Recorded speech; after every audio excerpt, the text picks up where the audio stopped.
जय गुरु जी, संगत जी, जय गुरु जी, शुकराना गुरु जी, अनंतम अनंतम शुकराना गुरु जी की प्यारी-प्यारी संगत जी को जय गुरु जी के चरण कमलों में मेरा कोटि-कोटि प्रणाम, जय गुरु जी, संगत जी। संगत जी, ये सत्संग सुनने के बाद आपको कुछ ख़ास मैसेजेस मिलेंगे, जिसके बाद आपकी लाइफ में चल रही सारी प्रॉब्लम्स ख़त्म हो जाएँगी।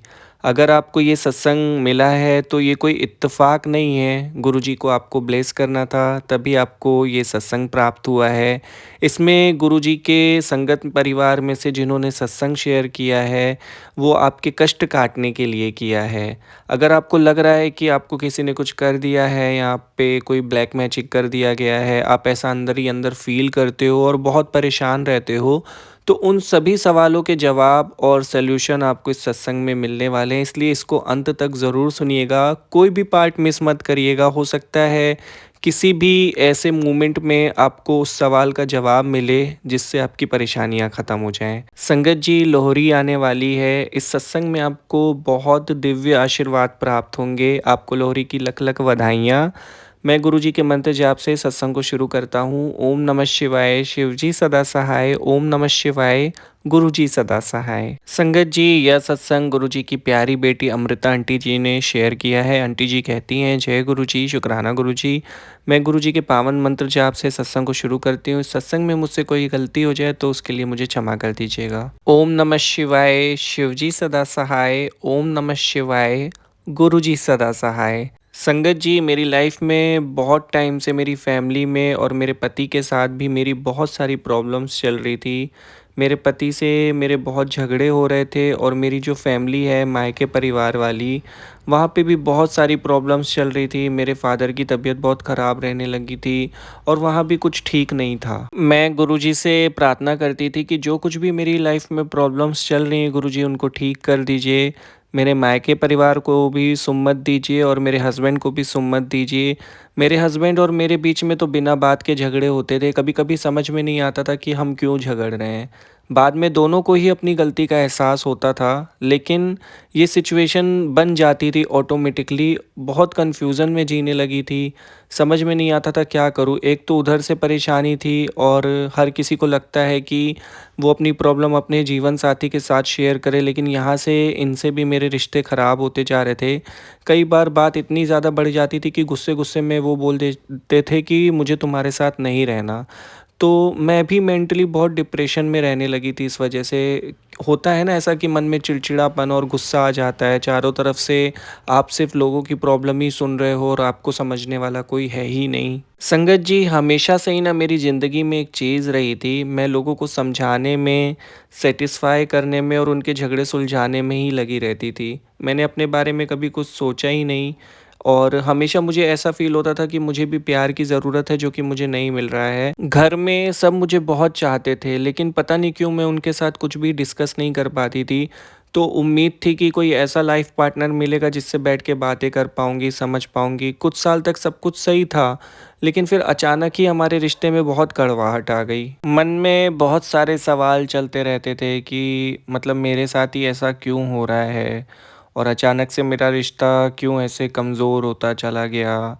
मेरे घर में इतनी परेशानियाँ क्यों आ गई? और गुरुजी से मैं दिन भर बस यही सवाल करती रहती थी। फिर एक तरफ दिमाग में ये भी चलता रहता था कि मैं गुरुजी की संगत हूँ, उनमें इतना मानती हूँ, इतना विश्वास है, फिर भी मेरे पास इतने सारे कष्ट एक के बाद एक क्यों आ रहे हैं? गुरुजी से अरदास करती रहती थी, जैसे कि सभी गुरुजी के सत्संग शेयर करते, अरदास करते, तो कई बार पहले मैंने सत्संग भी शेयर किए थे, गुरुजी महाराज से अरदास की थी और फिर गुरुजी ने कई सारे ऐसे सत्संग भी सुनवाए जिससे मुझे ऐसा फ़ील हो रहा था कि जैसे उसमें मेरी परेशानी के बारे में है। लेकिन अभी परेशानियाँ कम नहीं हो रही थी, तो मैं अंदर ही अंदर परेशान हो रही थी, तो गुरुजी से पूछती थी कि कब ठीक होगा सब कुछ, कब मैं सुकून से जीऊँगी? चलो ठीक है, मतलब कोई भी नहीं हो लेकिन शांति तो हो। यहाँ पे तो लाइफ़ में शांति ही नहीं है, दिन भर टेंशन, टेंशन दिमाग में चलता रहता है। तो गुरुजी महाराज ने फिर कुछ पॉज़िटिव मैसेज देना स्टार्ट किया कि बहुत जल्द तेरी लाइफ़ में सुकून आएगा, जो तू चाहती है वो हो जाएगा, बस तू विश्वास रख और शुकराना करना मत छोड़ना। उस दिन के बाद मैंने शुक्राना करना थोड़ा ज़्यादा शुरू कर दिया, मतलब जो पोस्ट दिखते थे बहुत शुक्राने करती थी। कहते हैं जब गुरुजी शुक्राना करने को कहते हैं तो कहीं न कहीं हमारे कष्ट काट रहे होते हैं, तो शुक्राना करने से हमारे बहुत कष्ट कटते हैं। और मेरे साथ हुआ भी, मतलब धीरे-धीरे करके स्टेप बाय स्टेप मेरी हालत में बहुत सुधार आते चले गए। गुरुजी का अनंतम अनंतम शुक्राना है कि उन्होंने फिर बाँह पकड़ी और चलाया अपने साथ, सही रास्ता दिखाया। पहले मैंने मेरे नेचर पे काबू किया। गुरुजी महाराज ने कहा था शुक्राना करेगी तो सब कुछ ठीक होगा। तो फिर मुझे खुद ही सुम्मत मिली। मैंने अपने आप को ही डाउन करना स्टार्ट कर दिया। जब कोई बात होती थी तो मैं पलट के जवाब नहीं देती थी, तो मतलब मेरे हस्बैंड भी फिर थोड़ा शांत होने लगे थे। तो धीरे-धीरे करके सॉल्व हो रहा था प्रॉब्लम। और फिर गुरुजी ने एक सत्संग सुनाया कि तेरे घर में बहुत सारी बीमारियाँ हैं जिसकी वज़ह से तू परेशान है और तू दिन भर सोचती रहती है, टेंशन में रहती है, पर आज सारी बीमारियाँ घर से दूर हो जाएँगी। बस तू ये सत्संग पूरे घर में चला दे, सबको सुना, सबके रोग ठीक हो जाएँगे। तो मैंने तुरंत ये लिंक फिर अपने मायके परिवार में शेयर किया और उनको कहा कि आपको पूरे घर में इस सत्संग को सुनना है, हर किसी को। वो सत्संग मेरे घर में 5 से 6 बार प्ले हुआ, सब अपनी-अपनी टाइमिंग में सुन रहे थे और उस दिन के बाद उनकी बीमारियाँ सच में ठीक होने लगी, धीरे-धीरे करके रिलीफ़ आने लगा। सब बीमार रहते थे, कुछ न कुछ लगा ही हुआ रहता था।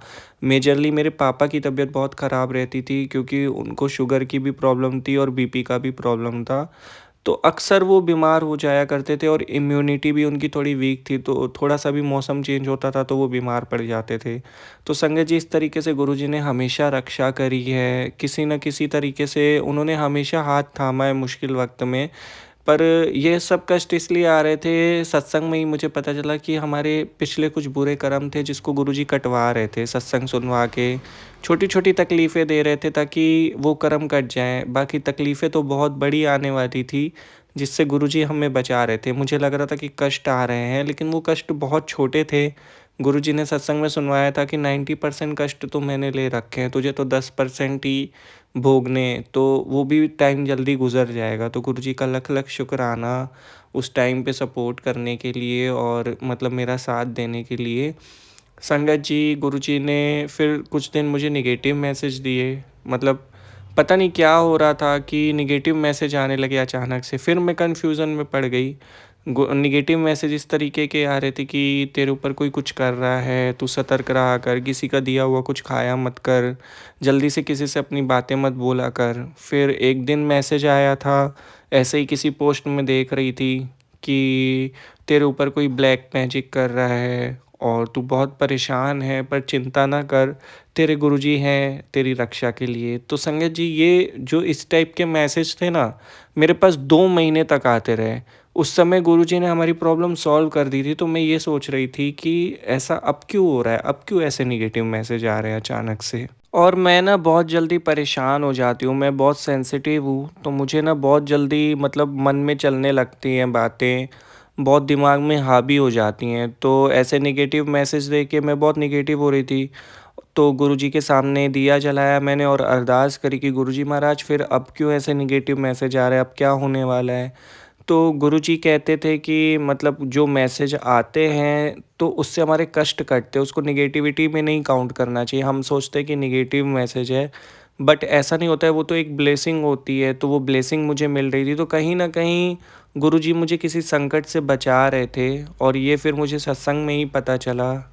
ये फ़ायदा होता था कि रोज़ गुरुजी के मुझे सत्संग मिलते थे। इतना बड़ा संगत परिवार है, कोई न कोई कहीं न कहीं से अपनी ब्लेसिंग शेयर कर रहा है और वो ब्लेसिंग मतलब गुरुजी का आशीर्वाद है सबके ऊपर कि वो सही जगह पे जाती है। जिनको ज़रूरत होती है ना, वही सत्संग उनके पास जाता है। अक्सर मेरे साथ ऐसा होता था, जो क्वेश्चन करूँ वही सत्संग मेरे पास आता था। तो मैं ये देखती थी कि संगत परिवार से मुझे मेरे प्रश्नों के उत्तर मिल रहे हैं।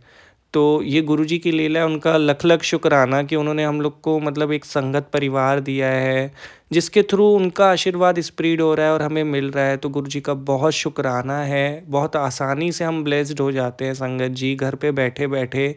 हम मतलब बड़े मंदिर कितनी बार गए होंगे, मैं खुद लाइफ़ में सिर्फ़ 3 बार गई हूँ, लेकिन गुरुजी की इतनी कृपा है कि सब कुछ ठीक रहता है लाइफ़ में।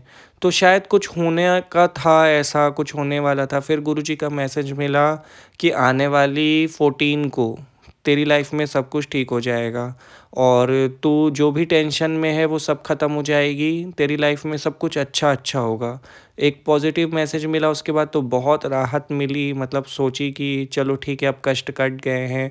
एक कॉन्फिडेंस आ जाता था, मतलब सत्संग सुनते ही ना ऐसे लगता था कि अब बस अब सब कुछ ठीक होने वाला है। एक जैसे पॉज़िटिविटी होती है ना वो पैदा हो जाती थी। तो मेरे को तो मैं तो हैबिचुअल हो गई हूँ, सत्संग सुनती हूँ तो ही कोई काम कर पाती हूँ, नहीं तो कोई काम ही नहीं कर पाती हूँ। मतलब गुरुजी के सत्संग मेरे लिए एक बहुत बड़ा मोटिवेशन है। तो गुरुजी का अनंतम अनंतम कोटि-कोटि शुक्राना है कि उन्होंने इस लाइफ़ में हमें मतलब अपने दर्शन दिए, ब्लेस किया और सत्संग दिए। बहुत-बहुत शुक्राने हैं गुरुजी महाराज के। संगत जी 1 महीने से गुरुजी के मैसेज थे कि तू शुक्राना नहीं करती है, तेरी लाइफ से सारी प्रॉब्लम ख़त्म कर दिए, फिर भी अभी तक तूने शुक्राना सत्संग नहीं शेयर किया। तो मेरे मन में ये बात आई कि अगले महीने लोहरी आने वाली है तो मैं उस दिन शेयर करूं, क्योंकि 14 को होती है वो डेट संक्रांति की और मेरी प्रॉब्लम पूरी तरीके से जब ख़त्म हुई थी तो गुरुजी ने मुझे यही एक डेट दी थी, 14 के बाद दुख नहीं आएंगे ज़िंदगी में, और नहीं आए तो गुरुजी का बहुत शुक्राना है। तो मैंने सोचा शुभ दिन भी है तो आज के दिन आप सभी के साथ ये ब्लेसिंग शेयर करूं, बहुत अच्छा दिन है। गुरुजी का अनंतम अनंतम शुक्राना कि आप जैसा संगत परिवार मिला जिसके साथ मैं अभी ये सत्संग शेयर कर पा रही हूँ। बहुत बहुत शुक्राना आपका भी, मुझे भी अपनी संगत बनाने के लिए। गुरुजी महाराज का भी शुक्राना और आपका भी शुक्राना संगत परिवार का हिस्सा बनाने के लिए। संगत जी अगर मुझसे कोई गलती हो गई हो सत्संग में तो उसे क्षमा कर दीजिएगा, और आगे भी ऐसे ही गुरुजी के प्यारे प्यारे सत्संग आप सभी के साथ शेयर करूँगी, जो भी ब्लेसिंग्स मुझे मिलेंगी। अब मैं अपने सत्संग को यहीं गुरुजी का मंत्र जाप करके विराम देती हूँ और अगले सत्संग की तैयारी शुरू करती हूँ।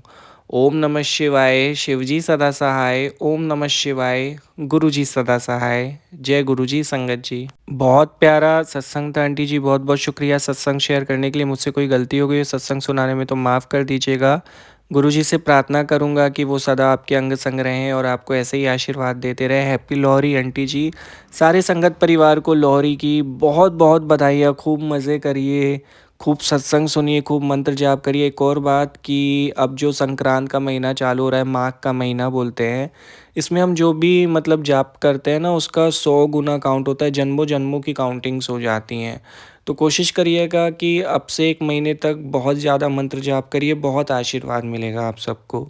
जय गुरु जी, शुक्राना गुरु जी। संगत जी यदि आप भी अपने सत्संग शेयर करना चाहते हैं, डिस्क्रिप्शन में मेल आईडी है, वहाँ पर लिख कर भेज दीजिए, मैं उसे गुरु जी के चैनल पे शेयर कर दूंगा। और ऐसे ही गुरु जी के प्यारे प्यारे सत्संग सुनने के लिए गुरु जी के चैनल को सब्सक्राइब करके बेल आइकन नोटिफिकेशन को ऑन कर दीजिए, ताकि सत्संग के लेटेस्ट अपडेट्स आपको मिल सके, जो भी ब्लेसिंग हो वो मिल सके। संगत जी अब मैं अपने सत्संग को यहीं पे विराम देता हूँ। अगर मुझसे सत्संग सुनाने में कोई भी गलती हो गई हो तो उसे माफ़ कर दीजिएगा। ओम नमः शिवाय, शिवजी सदा सहाय। ओम नमः शिवाय, गुरुजी सदा सहाय। जय गुरुजी संगत जी।